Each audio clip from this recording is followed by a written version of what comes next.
Un rouge éclatant, de quoi étonner les habitués d'Orsay. Des couleurs profondes et parfois vives, c'est le nouveau pari du célèbre musée.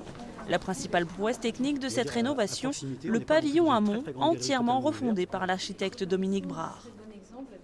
C'est un espace qui a été un peu méconnu, un peu abandonné, on va dire, depuis 83, peu accessible et peu ou pas adapté à la présentation des œuvres.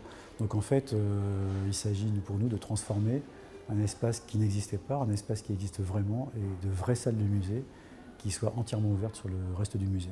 Auparavant, entrepôt des machines de l'ancienne gare, le pavillon Hamon était encombré par de nombreuses poutrelles métalliques.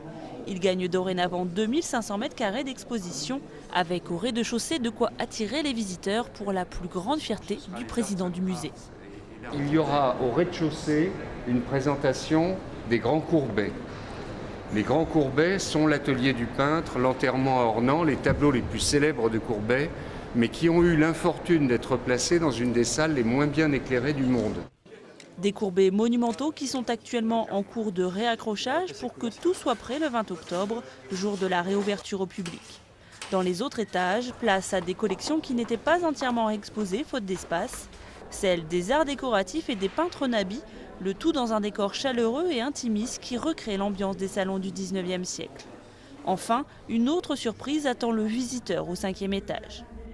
Avant d'entrer dans la galerie des impressionnistes, il va se retrouver dans cette espèce de grand espace avec la grande horloge qui est un espèce de balcon sur la ville. Et là, on va découvrir une vue assez extraordinaire qui est la vue sur Montmartre, sur la Seine, les Tuileries, le Louvre. Une vue que le public pourra contempler dans cette salle dépouillée destinée au repos, de quoi faire une pause avant d'entamer le clou du spectacle, la galerie impressionniste entièrement rénovée.